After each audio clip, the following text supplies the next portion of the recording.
Cerita diawali oleh seorang perempuan bernama Ranti yang melakukan sebuah ritual bersama seorang dukun. Ranti dimandikan dan dihiasi layaknya seorang pengantin dan dibawa ke dalam kamar yang ternyata kedatangannya sudah ditunggu oleh sosok iblis.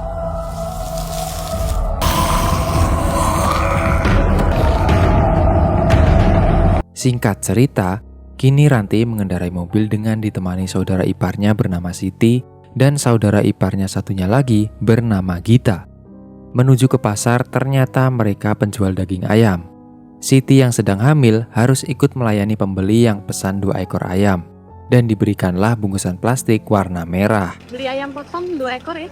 Kembalinya 20. Kasih ya. Kasih. Kemudian datanglah Pak Haji untuk mengambil pesanan ayamnya. Namun Ranti kebingungan, padahal pesanan ayam Pak Haji sudah dia taruh di plastik warna merah yang ternyata sudah Siti berikan ke orang lain.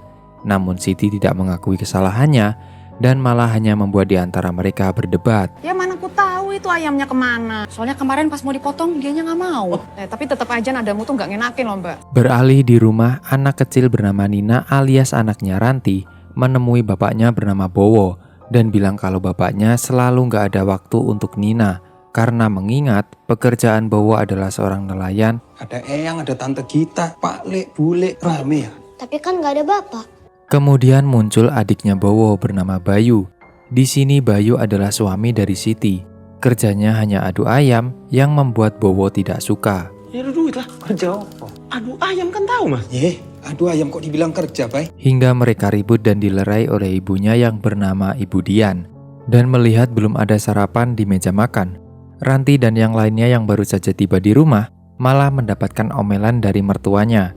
Karena masalah makanan tidak jelas, tidak ada yang mengurus dikarenakan ketiga perempuan di rumah harus bekerja setiap pagi di pasar.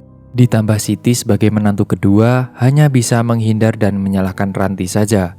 Kini kesabaran Ranti harus diuji kembali oleh keadaan keluarganya yang hanya saling menyalahkan satu sama lain. Jangan sampai kamu seperti itu bukan ajaran ibu.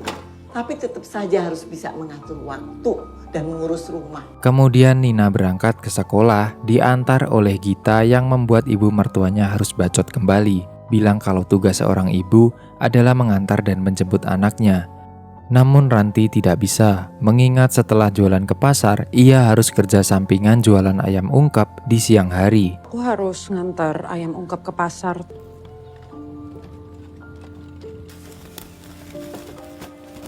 Beralih ke Bowo yang berpamitan dan memberikan uang kepada ibunya.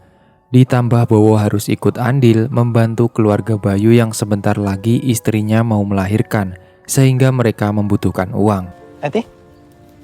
Sini biar tak bawa. Saat di dalam mobil, mereka berdebat. Ranti yang terlihat sudah lelah dengan kehidupannya bilang kalau kenapa ia selalu salah di mata ibu mertua dan adik iparnya. Sedangkan Bowo hanya diam saja, tidak pernah membela Ranti sedikit pun. Ya tapi kalau aku lagi disalahin sama keluarga kamu ya kamu bela aku lah mas. Kayak diem aja kayak tadi. Sakit loh mas. Dibilang ibu yang gak bertanggung jawab.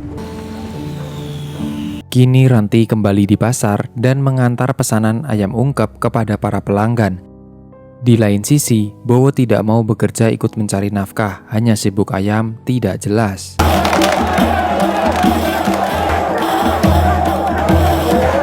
Sampainya Ranti di rumah, ia dikagetkan tangisan ibu mertuanya yang ternyata anaknya tertabrak dan sekarang harus menjalani operasi. Kondisi anak ibu saat ini dalam fase kritis. Kami akan melakukan tindakan operasi kraniotomi. Tolong dok, tolong. Hingga malam pun tiba, seorang nenek penjual makanan menawarkan sebungkus nasi kepada Ranti, mengingat ia belum makan dari siang hari. Ini, makanlah. Nenek tersebut berkata kalau anaknya pasti sembuh. Seorang ibu harus mendoakan anaknya. Namun jawab Ranti kalau ia hanya pasrah sesuai dengan diagnosa dokter, kesembuhan Nina sangatlah kecil. Nenek itu bilang lagi kalau bantuan tidak harus melalui dokter saja, ada cara lain untuk menyembuhkan anaknya. Pasti akan ada jalan keluar. Bantuan itu kan nggak harus dari dokter aja kan, Dok. Kalau ada jalan yang lain, mau coba. Pagi pun tiba. Bayu yang baru saja bangun menanyakan keberadaan Gita. dan dijawab oleh ibunya kalau Gita sedang menemani Ranti di rumah sakit. Kemudian Siti kembali menyalahkan Ranti karena tidak menuruti omongan mertuanya. Mbak Ranti itu udah salah, Bu. Coba aja kalau Mbak Ranti dengerin omongan Ibu. Ternyata biaya operasi di kepala sangatlah mahal, hingga mencapai ratusan juta. Ibu mertuanya tidak bisa membantu karena tidak memiliki uang. Gita mengusulkan agar menjual rumah saja. Namun seketika dibentak oleh Bayu yang tidak setuju dengan keputusan tersebut, hingga mereka harus berdebat. Ini mendesak, Mas. Kebutuhan kita bukan ini doang, kita. Kini giliran Ranti yang membutuhkan bantuan, semua keluarganya hanya bodoh amat dengan hal itu. Tapi kan kemungkinannya kecil, cuma 10%. Mencoba menghubungi suaminya, namun tetap tidak bisa. Gita yang tidak bisa membantu apa-apa, hanya ikut mendoakan dan menenangkan Ranti yang dilanda kesedihan. Ranti teringat dengan tawaran nenek yang ada di rumah sakit. Ia membuka sebuah kertas yang berisikan sebuah alamat. Tanpa pikir panjang, ia langsung menuju ke tempat nenek tersebut.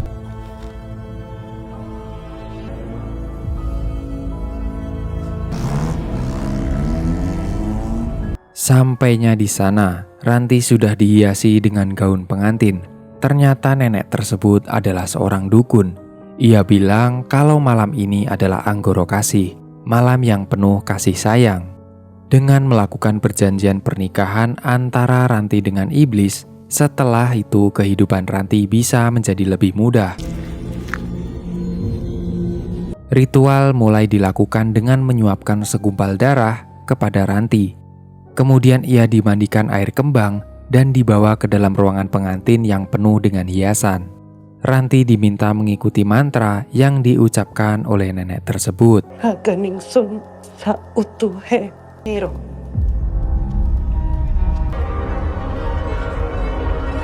Tak lama kemudian angin berhembus membuat lilin mati dan seketika suasana berubah. Tiba-tiba Ranti digrepe-grepe oleh tangan iblis yang muncul dari belakang tubuhnya. Dan kini Ranti mulai diicelik oleh iblis sesuai dengan perjanjian pernikahan yang dilakukan. Rasa kehendak. Setelah adegan icelik dilakukan, nenek tersebut bilang kalau Ranti harus menyiapkan kepala dan hati ayam bejantan beserta sesembahan agar dikubur di sekitar rumahnya. Setiap minggu sebagai bentuk persembahan bagi dia. Singkat waktu, Bayu yang sedang mengabsen ayamnya, ia dikagetkan ayam yang bernama Rocky tidak ada di dalam kandang. Menanyakan kepada istrinya, ia juga tidak tahu, dan teralihkan oleh panggilan ibunya yang meminta untuk diantar berobat ke rumah sakit.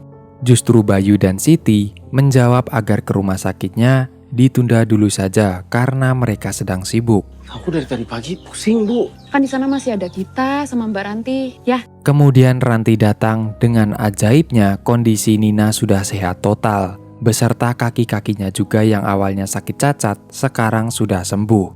Semua orang dibuat heran dengan keadaan tersebut. Kemudian Gita membawa makanan dan mengajak semua orang untuk merayakan kesembuhan Nina. Bantuin tante di dapur. Ayo. Mana ada sih, Mas? Tiba-tiba dapat mukjizat kayak gitu. Ini pasti Mbak Ranti main dukun. Saat malam hari, Gita memanggil Ranti namun tidak ada jawaban, hingga mencoba masuk dan dikagetkan oleh Ranti yang nongol dari belakang. Gita bilang kalau Ranti sudah ditunggu di meja makan untuk melakukan potong tumpeng. Namun Ranti hanya diam saja dan menutup kembali pintunya.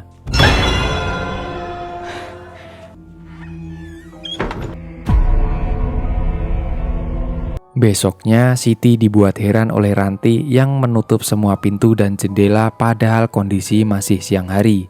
Siti yang mengajak bicara tidak dijawab oleh Ranti yang hanya berdiam diri menatap TV.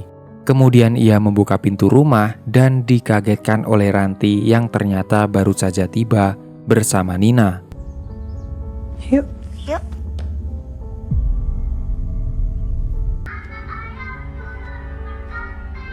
Malam pun tiba. Siti menceritakan kejadian yang ia alami tadi siang kepada Gita. Namun Gita tidak percaya dan meminta agar Siti tidak memikirkan aneh-aneh tentang Ranti. Tuh. Ngapain coba malam-malam mandi? Aneh. Aduh Mbak, masa orang mandi malam aja dijadiin masalah. Udah deh, fokus sama ayamnya aja. Saat larut malam, Nina yang sedang tertidur tiba-tiba tangan iblis muncul dari belakang.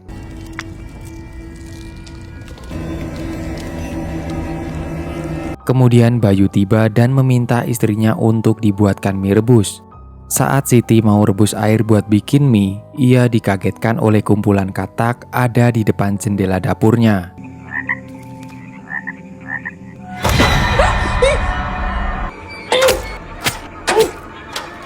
Kemudian ia berjalan dan mendengar suara dari dalam kamar mandi. Ia tahu kalau itu ulah Ranti mencoba merekam untuk dipertontonkan ke orang-orang pasar. Trik nih buat orang-orang pasar. Mbak Ranti, habis mandi ya Mbak? Besoknya, Gita datang ke pasar untuk memberikan ayam pesanan kepada Pak Haji dan teralihkan oleh gerombolan ibu-ibu yang sedang membicarakan video Ranti semalam.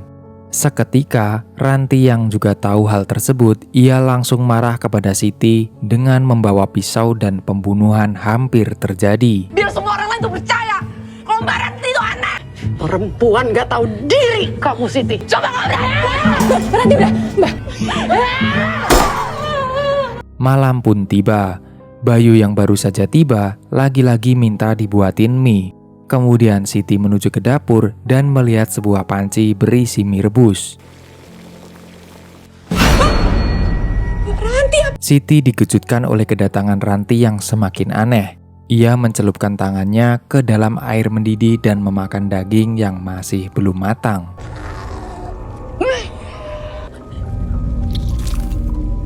Singkat waktu, setelah mie rebus selesai dibuat, Siti membangunkan suaminya. Namun ternyata, itu tadi bukanlah suaminya, melainkan adalah Ranti yang sudah dirasuki iblis dan membunuh Siti saat itu juga.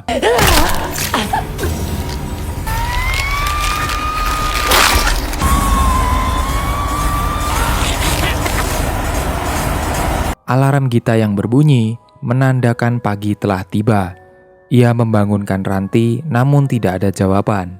Bayu yang baru saja datang, ia masuk ke dalam kamar dan melihat Siti tidak ada di kamarnya. Siti? Apa sih Mas? Mbak Siti kemana?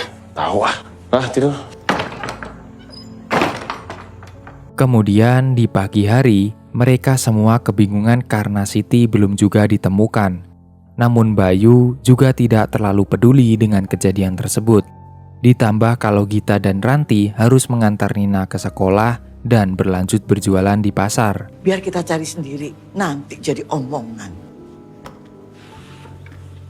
Ibunya yang mencoba menelepon Siti mendengar suara tangisan dari HP-nya.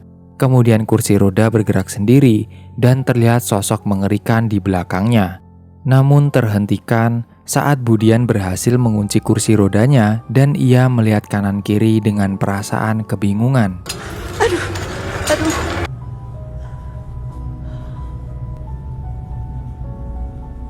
Malamnya, saat Gita sedang mengurus ayam seperti biasa, ia mencurigai sebuah lubang sampah yang ada di belakang rumah. Saat didekati, terdengar suara tangisan perempuan dan ia mencoba melihat dengan kamera. Anehnya, terdeteksi sebuah wajah seseorang. Di lain sisi, Nina yang ada di dalam kamar mandi melihat ibunya nongol dari dalam bak air membuat ia ketakutan. Karena teriakan Nina, Gita segera langsung menghampirinya. Dan ternyata, Siti kini sudah menjadi hantu gentayangan karena mati dibunuh oleh Ranti. Nina? Nina? Kamu kenapa? Nina malam ini boleh tidur sama Tante Gita gak? Besoknya, Ranti mengambil ayam milik Bayu dan memenggal kepala untuk dikubur di belakang rumah sesuai dengan syarat ritual. Saat membuang bangkai ayam ke dalam lubang sampah, ia melihat sebuah kain dan ditariklah kain tersebut yang ternyata itu adalah jasadnya Siti. Namun di sini Ranti tidak sadar kalau semua ini perbuatannya. Datang kepada Mbah Dukun lagi, ia menjelaskan bahwa sekarang iblis tersebut sudah menyatu dengan diri Ranti. Jadi ketika ia disakiti oleh seseorang tanpa terkecuali, iblis tersebut akan membela Ranti dan membalas dendam. Dan di sini, Simbah sudah tidak bisa membantu apa-apa lagi. Dan kamu sudah memilih melakukan perjanjian. Ranti pulang dengan perasaan sedih dan bersalah atas perbuatannya. Ia teringat semua omongan terakhir bersama suaminya yang merasa di awal ia sangat sakit hati atas perilaku keluarganya. Namun sekarang, setelah iblis menguasai tubuhnya, ia merasa bersalah jikalau harus ada korban nyawa melayang.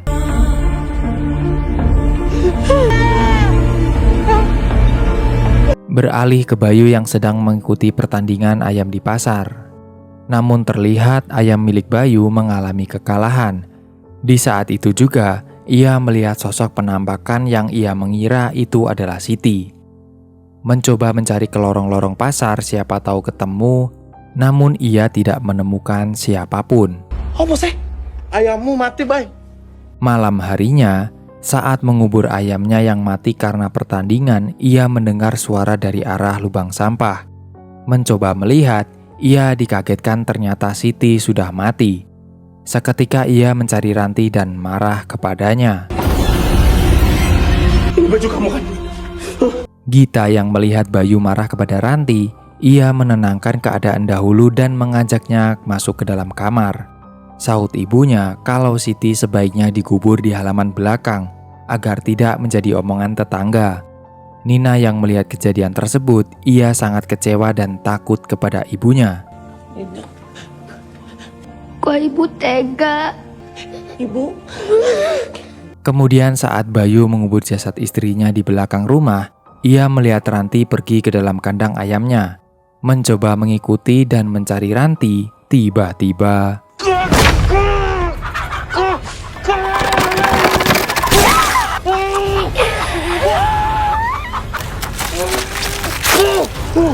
sungguh mengerikan. Teror tak sampai di sini. Ia dibanting sana kemari dan dicekik oleh iblis. Kemudian ia terhempas dan kepalanya masuk ke dalam kandang yang membuat mata satunya harus melayang menjadi santapan ayamnya sendiri.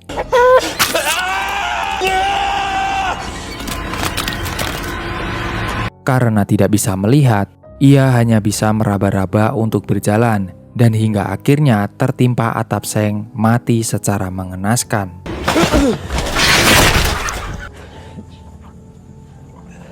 Gita yang mendengar kejadian tersebut, ia menghampiri Ranti dan sangat terkejut Bayu mati secara mengenaskan. Gita terus mendesak Ranti untuk bicara atas kematian kakaknya itu. Namun Ranti meminta agar tidak membuat Ranti marah, karena ia satu-satunya orang yang paling ia sayangi di keluarganya. Ditakutkan kalau Ranti marah, ia tidak bisa terkendali lagi. Mbak sayang di keluarga ini. Syukur tolong. Besoknya Gita mengubur kakaknya di belakang rumah dan ia mengusulkan kepada ibunya agar meminta bantuan kepada Pak Haji. Tapi kalau sampai orang lain tahu bagaimana? Ibu masih mikirin kata-kata orang. Kita tinggal berempat, Bu. Kemudian Nina mendengar teriakan ibunya yang ada di dalam kamar. Kini ibunya sangat depresi dan tidak tahu harus bagaimana.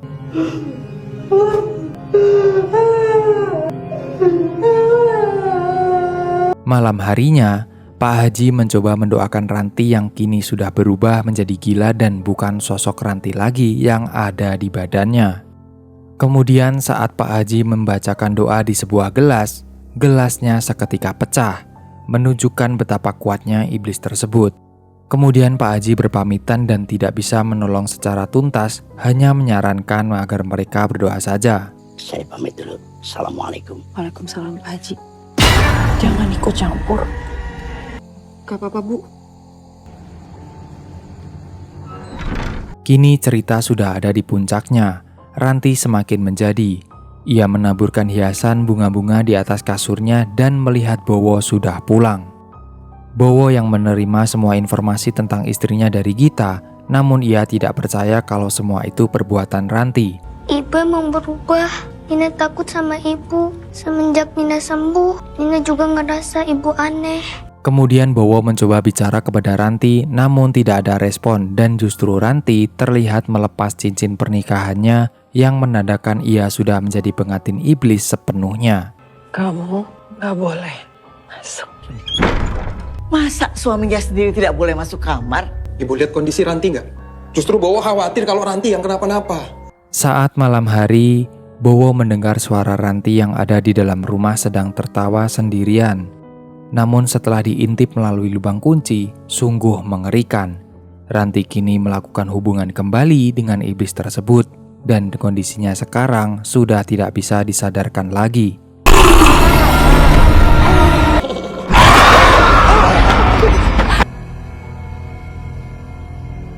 Besoknya, Nina diminta neneknya untuk memberikan makanan kepada ibunya yang sekarang sudah menjadi manusia setengah iblis, dikurung di dalam kamar mandi. Saat Nina akan kembali, ia dipanggil oleh suara ibunya yang menghasut Nina agar melepas ikatan rantai yang ada di tangannya. Namun Nina tidak mau dan membuat Ranti marah kepadanya. Yang kan selalu jahat sama ibu. Beralih ke Bowo dan Gita mencurigai seorang nenek yang bertemu dengan Ranti saat di awal cerita. Mereka sudah mengira kalau pasti ada hubungannya dengan kondisi Ranti sekarang. Kita coba cari ibu itu, Mas. Mungkin dia tahu sesuatu. Malamnya, saat di rumah, Nina menemui ibunya dan melihat makanannya masih utuh tidak dimakan karena kurang lauk emping kesukaan ibunya. Ada empingnya. Kan Nina tahu ibu. Kemudian Ibu Dian menelepon Bowo karena takut akan Ranti. Ditambah listrik dari pagi belum bisa menyala dan terlihat Ranti berjalan di belakangnya. Beralih ke Nina yang kembali melihat ibunya sudah tidak ada di tempat.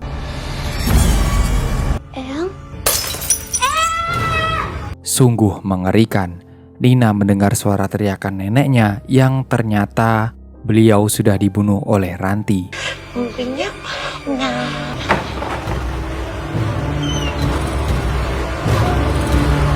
Nina yang ketakutan seketika menutup pintu dan lari. Tak lama kemudian, Bowo datang dan Gita segera lari melihat ibu mereka sudah tidak bernyawa. Gita, kamu pergi ke belakang. Cari Nina. Ibu. Gita lari dan mencari Nina yang entah bersembunyi di mana.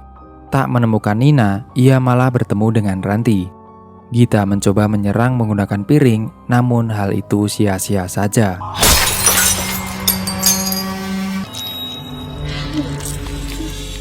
Ranti yang semakin menjadi, ia menghajar Gita dan sampai terjatuh kakinya tertusuk sebuah paku. Gita diseret dan kepalanya dihajar dibenturkan ke tembok sumur. Namun ia masih tersadar mencoba menyerang kembali menggunakan senjata tajam. Namun melakukan hal itu tetap sia-sia saja. Beralih ke Bowo yang mencari Nina, ia justru diserang oleh Ranti yang membawa gunting raksasa. Hingga terjadilah aksi perkelahian di antara mereka. Tetap saja Ranti sudah terlalu OP karena dikendalikan oleh iblis. Hingga akhirnya ia menusuk suaminya sendiri hingga mati.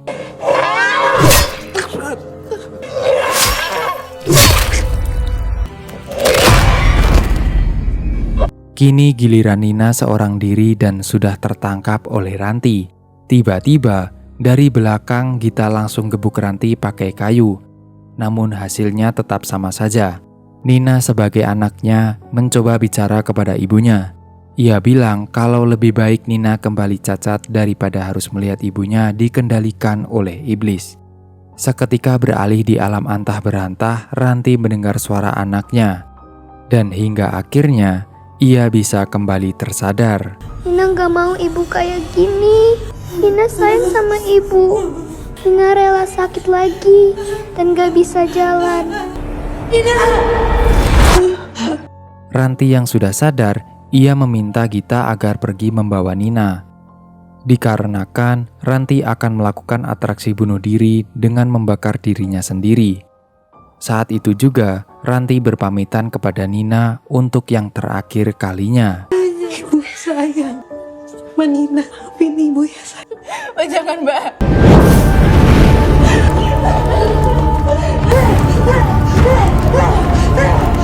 Kini Ranti sudah dipastikan mati terbakar bersama rumah dan anggota keluarganya yang lain. Gita dan Nina seketika pergi meninggalkan rumah tersebut dan memulai hidup baru.